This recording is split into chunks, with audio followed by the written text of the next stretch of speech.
오늘 말씀 제목은 끝까지 견고한 믿음입니다. 한번 따라해 주십시오. 끝까지 견고한 믿음.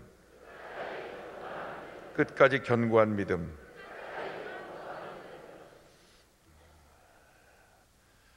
미국에서 아이를 키우면 부부가 주로 맞벌이로 일을 다 하기 때문에, 다 직장을 다니는 거 하기 때문에 아이를 맡기를 베이비시터라고 합니다. 베이비시터는 부모가 나간 후에 그 아이를 맡아서 아이를 돌봐주는 사람을 베이비시터라고 말합니다.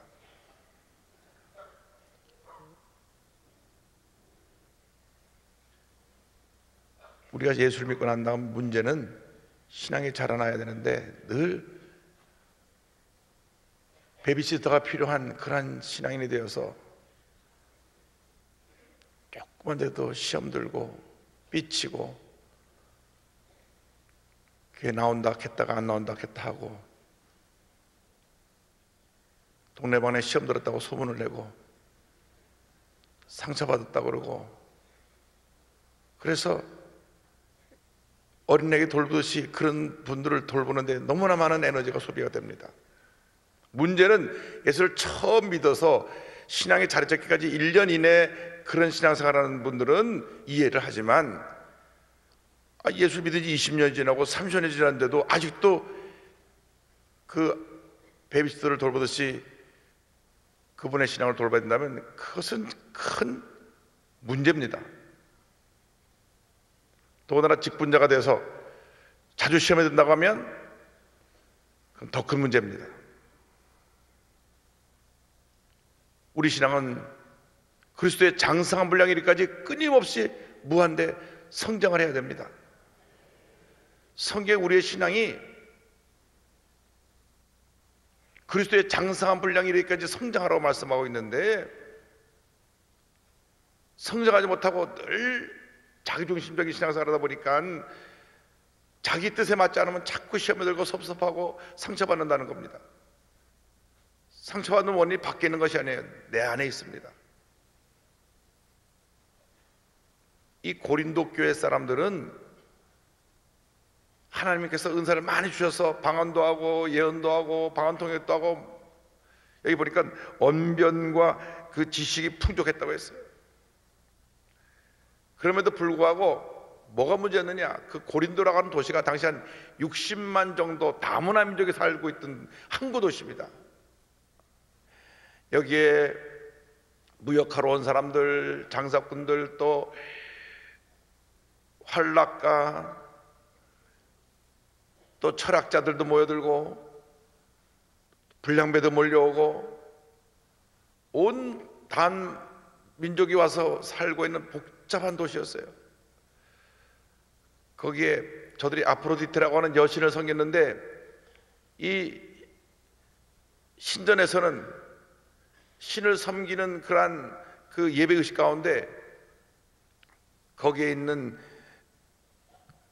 신전 예식을 담당하는 여사제들이 공공연하게 그 안에서 성적인 행위를 했어요. 그러니까 뭐 예배의식 속에 그런 것이 들어있으니까 완전히 타락한 그러한 동네입니다. 그런데 사도 바울이 제2차 선교여행 때 아테네에서 저들 철학자들과 논쟁하다가 성공적인 사과를 하지 못하고 고린도에 와서 무려 1년 반을 있으면서 말씀을 전하는데, 그가 내린 결론은 그것입니다. 내가 너에게 다른 거 전하지 않겠다. 예수 그리스도와 그의 십자가에 못 박힌 것에 대한 아무것도 전하지 않겠다. 그 말씀을 전한 것이 바로 이 고린도입니다.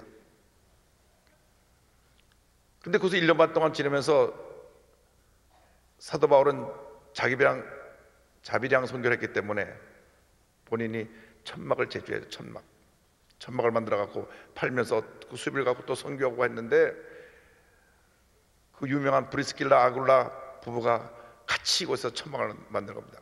브리스길라도 천막을 만드는 그러한 일을 했기 때문에 같이 일을 하면서 브리스길라 아굴라가 사도 바울의 제자가 당연히 되고, 조금 있다가 실라와 디모데가 또 이곳에 와서 같이 이 사역을 하게 된 곳이 바로 이 고린도인데, 무엇보다도 하나님께서 그들에게 먼저 하나님의 풍성을 주신 것을 감사했습니다. 4절로 7절 보니까, 그래서 예수 안에서 너에게 주신 하나님의 은혜로 말미암아 내가 너희를 위하여 항상 하나님께 감사하노니 이는 너희가 그 안에서 모든 일 곧 모든 언변과 모든 지식의 풍족함으로 그리스도의 증거가 너희 중에 견고하게 되어 너희가 모든 은사에 부족함이 없이 우리 주 예수 그리스도의 나타나심을 기다림이라. 우리의 일생은 감사의 일생이 되어야 합니다. 사도 바울이 그들을 바라볼 때 너무 감사할 것이 많았어요. 여러분들의 삶이 주님 보시기에 늘 감사가 넘치는 삶이 되기를 바랍니다. 여러분을 바라보는 사람이 여러분으로 인해서 주님 은혜 감사할 수 있게 되기를 바랍니다. 저 사람이 동네에서 소문난 불량배였는데 어떻게 전도하고 술 먹게 가더니 저렇게 훌륭한 예수 믿는 사람이 되었나. 그래서 그를 볼 때마다 사람들이 감사하게 된다면 진짜로 예수 잘 믿은 겁니다. 저 사람 교회 다니나 마나 똑같구만, 이건 안 되는 겁니다. 여러분 상황에 넘치는 감사가 있을 때 하나님께서 더 큰 은혜와 복을 주십니다. 근데 그 영원한 감사의 출발점이 어디냐? 요한복음 1장 12절 보면 영접하는 자 곧 그 이름을 믿는 자에게는 하나님의 자녀가 되는 권세를 주셨으니라고 말씀하는데, 우리가 이미 예수를 믿을 때 하나님의 자녀가 됐기 때문에 복덩어리가 되었고 우리의 삶이 감사덩어리가 된 것입니다. 여러분 일생 살아가는 동안 넘치는 감사가 있게 되기를 바랍니다. 그런데 문제는 고린도 교회 교인들이 이렇게 그 각종 은사가 충만했고 또 그들이 주님을 섬겨서 열심히 예배를 드리고 했는데 그 삶의 변화가 없었기 때문에 이제 그 뒤에 가서 그들의 삶의 문제를 계속 지적하는 내용이 나옵니다. 그래서 우리가 예수 믿고 난 다음 달라져야 된다고 하는 말씀은 삶의 변화가 없으면 그리스도의 복음이 확장되지 못하고 우리한테서 갇혀버리는 겁니다. 우리의 연약함 때문에 갇히는 거예요. 우리가 어떤 재능을 주시고 우리가 어떤 달란트를 주신 것은 그걸 통해서 하나님의 영광을 돌리라고 주신 것인데, 그것이 내 자신의 변하지 않는 모습 때문에 갇혀버려서 하나님의 이 놀라운 복음의 역사가 왕성하게 일어나지 않는 그러한 문제가 생겨난다는 것을 우리는 기억해야 됩니다. 그러니까 결국 교회가 부흥하지 않는 원인은 변하지 않는 나에게 있는 거예요. 누구 때문이 아닙니다. 누가 속을 세게 해서 그렇습니다. 아니에요. 그 사람 속 세이는 것과 여러분이 무슨 상관이 있습니까? 주님과 나와의 관계에 있어서 내가 마음이 기쁘고 감사가 넘쳐나면 그것이 바로 은혜가 되고 그것이 바로 축복이 되고 그것이 바로 나를 통해서 복음이 확장되는 계기가 되는데, 누가 나를 힘들게 하고 어렵게 한다고 해서 그것이 여러분의 신앙생활에 방해가 되고 그것이 여러분이 주님을 섬기는데 문제가 된다면 그것은 안 되는 겁니다. 내가 남녀송교 회원이 되어서 기쁨으로 교회 나와서 봉사하는데 누가 나한테 시비를 건다고 해서 봉사를 하지 않는다면 하나님 보시기에 얼마나 안타깝겠습니까? 아니 이렇게 일어나 치고 나서 봉사해서 하나님 나라에 큰 상급을 예배놓고 계신데 오늘 누가 뭐라 그랬다고 물러선다면 되겠습니까? 내게 주신 귀한 탤런트가 있잖아요. 귀한 탤런트 가지고 주님을 섬기는데, 그럴 때 우리는 누가 뭐라 그래도 그 주신 탤런트를 주님 영광에서 써야지 멈춰버리면 안 됩니다. 하나님께서 아름다운 목소리를 줘서 찬양하게 하셨는데 막 누가 뭐라고 시험 든다고 해서 또 이 바이올린하고 악기 연주하는 사람 누가 뭐라고 해서 아니 나 다 때려치고 간두겠다 하면 주님의 영광이 거기서 스탑되는 거예요.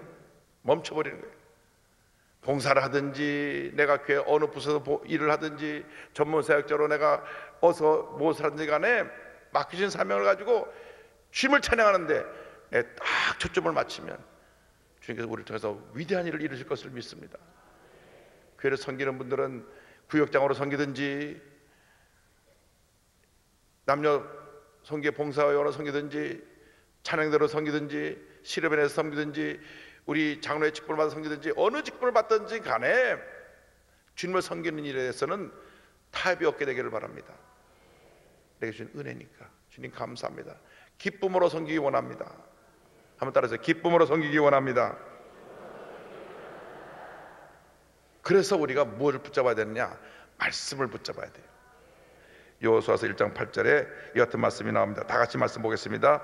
이 율법책을 내 입에서 떠나지 말게 하며 주야로 그것을 묵상하여 그 안에 기록된 대로 다 지켜 행하라.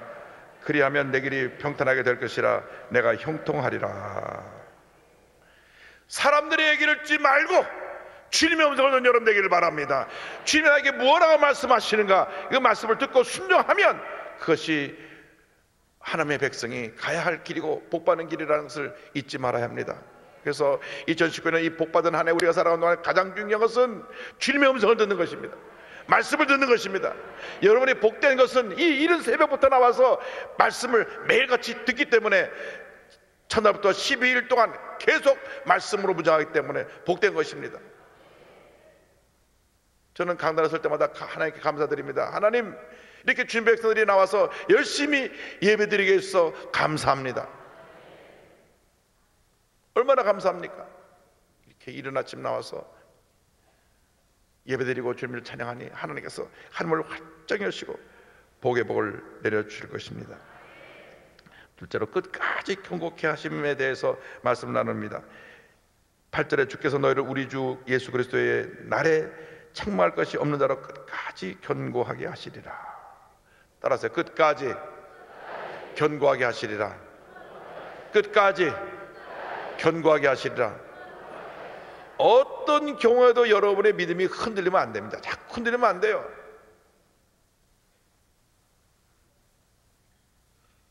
노래에도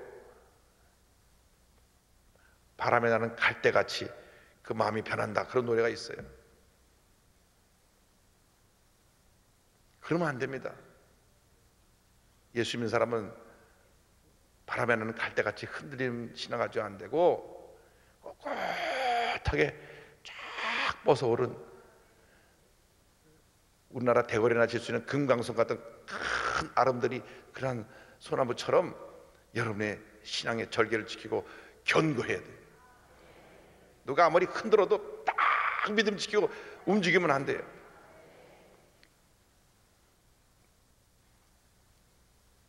제가 워싱턴에 사역할 때 우리 순복음교회 안수집사로서 미 대사관에 한국 대사관에 참사로 와 계신 분이 계셨어요. 이분이 한국 국정원에서 이제 미국으로 파송된 분인데 얼마나 그 믿음이 깊은지 신앙생활을 참 열심히 하시고 교회 본이 되는 안수자님이셨는데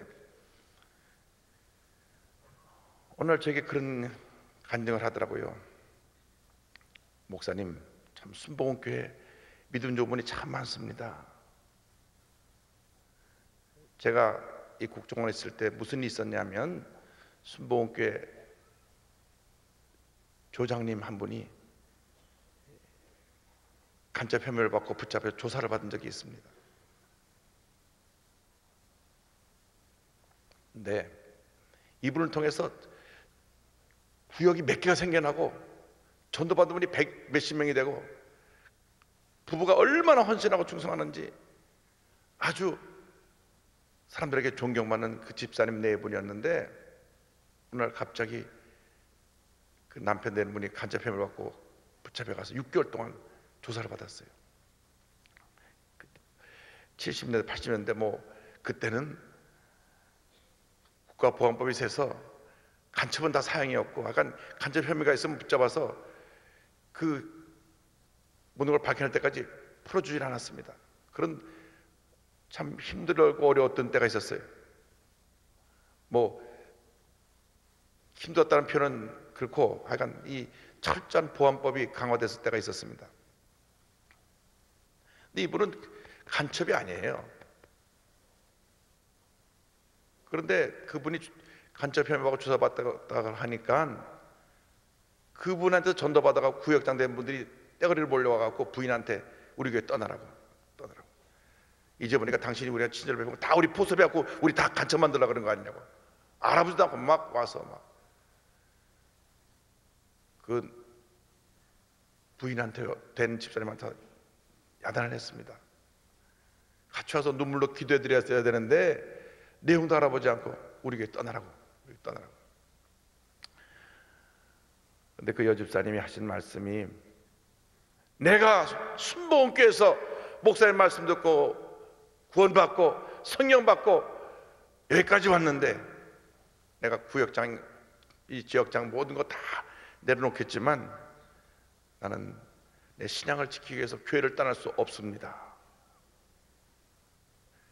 교회 예배 나오고 내가 내 신앙 지키는 것은 제 개인의 신앙의 자유니까 그것까지 여러분들이 막지 말아 주십시오.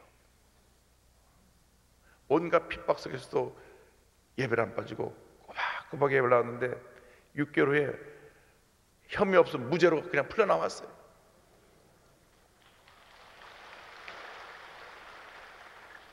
알고 보니까 이 북한에서 내려와서 고정간첩으로 20년 넘게 있던 사람이 붙잡혔는데 이 사람이 자기가 만났던 사람들을 다 간첩이라고 다 고발해 버렸어요. 그러니까 뭐 수백 명이 붙잡아서 조사받는 거예요. 근데 이 남편 되는 분이 십몇 년 전에, 한 15년 20년 전에 그 사람한테 한번 식사를 대접해 준 적이 있던 거 보고 우연히 어서 만나가지고 같이 밥을 먹었는데 이름을 다 적어놨다가 다 고발해 버렸어요. 그러니까 간첩은 한 사람인데 간첩이 없는 애매한 몇백 명의 사람들이 다 조사받는 거예요. 몇 개월씩 가서 말할 수 없는 고문도 당하고 조사도 받고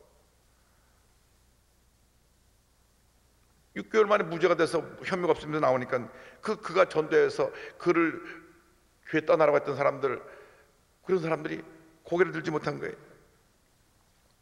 저는 그 안십사님 내외의 믿음을 보면서 참 견고한 믿음이다. 그렇게 억울한 일 당하고 교회를 떠나라 했으면 내가 이 교회가 아니면 교회 없나고 교회를 떠났을 텐데 내가 은혜 받은 교회를 어떻게 떠날 수 있습니까? 여러분이 지금 여의도 순복음교회에서 이렇게 예배드리고 있으면 죽을 때까지 교회를 떠나면 안 되는 거예요. 할렐루야. 미국 이민 가시면 봐드리겠습니다만 그건 제가 미국에 있는 이민교회 파송해서 그쪽에 있는 순복음교회 섬기시면 되니까 그 외에는 우리가 순복음교회 지금 적을 두고 여기서 성찬을 띄고 있는데 어디를 갑니까? 자손만대 여러분이 이 교회를 신앙의 요람으로 고향으로 물려주는 여러분 되기를 바랍니다. 그래서 어떤 환난과 고난과 핍박이 다가와도 믿음의 자리를 지켜야 돼요. 믿음의 자리. 그리고 고난이 다가올 때 고난을 이기는 방법은 감사하는 겁니다. 핍박이 다가올 때, 어려운 일 당할 때, 슬픈 일 당할 때, 결혼을 당할 때 무조건 감사해야 돼요. 내 힘으로 이길 수가 없기 때문에 감사로 이겨야 됩니다. 그래서 대전에서 5장 18절에 범사에 감사라, 이것이 그리스도 예수 안에서 너희를 향하신 하나님의 뜻이니라. 로마서 5장 3절 4절 다 같이 한번 말씀 보겠습니다. 다만 이뿐 아니라 우리가 환난 중에도 즐거워하나니 이는 환난은 인내를, 인내는 연단을, 연단은 소망을 이루는 줄 알미로다. 할렐루야. 믿음이 견고해지려면 고난을 잘 통과해야 됩니다. 고난은 두 종류가 있습니다. 나를 깨트리기 위한 고난이 있어요. 내가 잘못한 일이 많아서 하나님이 자꾸 나를 때리시는 것입니다. 그 매를 맞아야 돼요.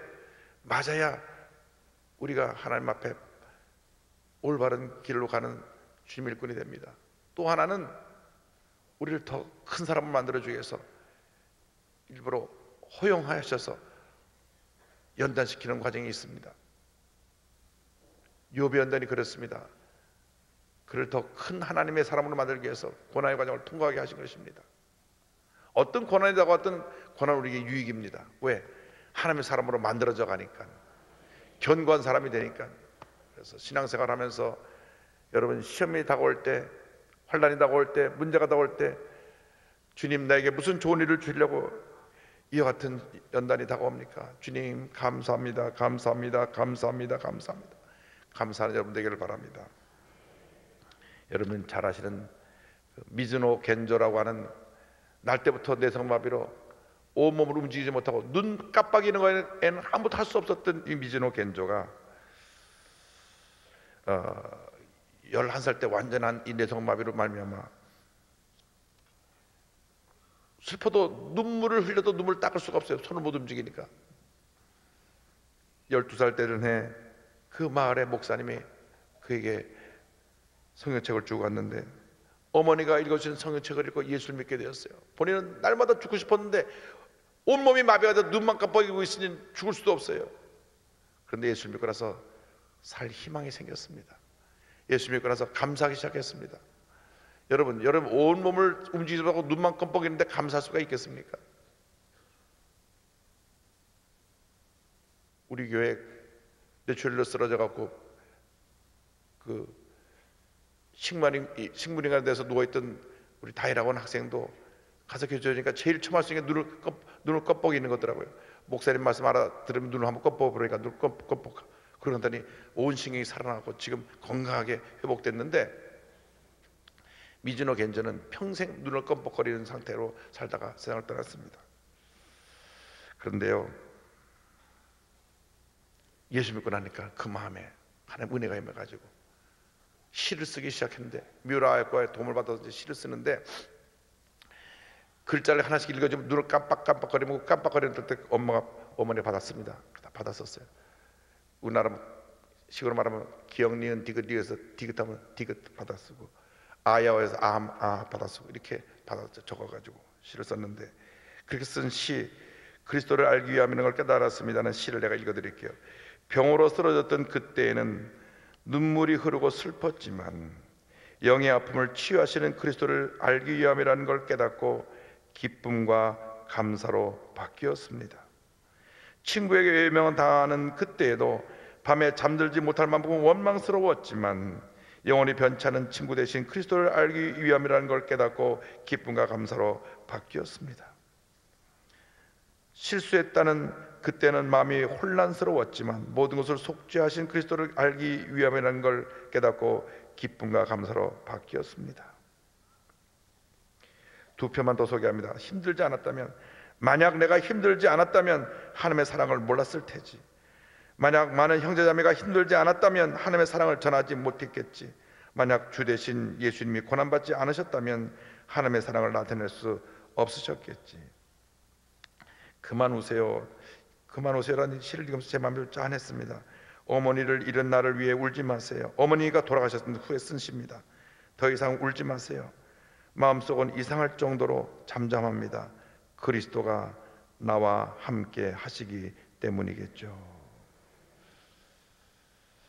그렇게 도와준 어머니가 먼저 세상을 떠났을 때 사람들이 굉장히 걱정했습니다. 그 미즈노 겐조의 손과 팔이 돼서 다 시를 받아주고 했던 어머니가 돌아가시니까 얼마나 낙심이 클까. 그런데도 주님이신 그 위로하심이 있어서 눈에서는 눈물이 흐르지만 마음에 주님이 주신 평안함이 있는 것을 감사했습니다. 이것이 일본 NHK 방송에 속에서 수많은 일본 사람들이 감동받고 예수님을 믿고 주님께 돌아온 놀라운 역사가 나타나게 된 것입니다. 절대 감사가 우리의 신앙을 견고하게 합니다. 여러분 오늘 결심해야 됩니다. 내가 나의 호흡이 닿는 그날까지 절대 감사하며 살겠습니다. 어떤 억울한 일을 당하고 문제를 만나고 슬픈 일을 당하고 고통을 당해도 감사하며 살겠습니다. 감사하며 살겠습니다. 결심해야 됩니다. 그리고 우리는 절대 감사와 함께 예수께서 교제하는 삶을 살아야 합니다. 고린도 1장 9절입니다. 너희를 불러 그의 아들 예수 그리스도 우리 주와 더불어 교제하게 하시는 하나님은 미쁘시도다.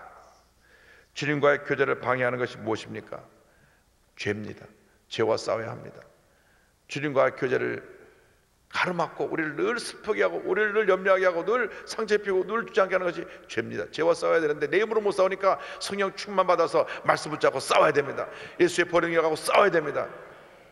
하나님이 우리에게 은혜를 더하여 주실 것입니다.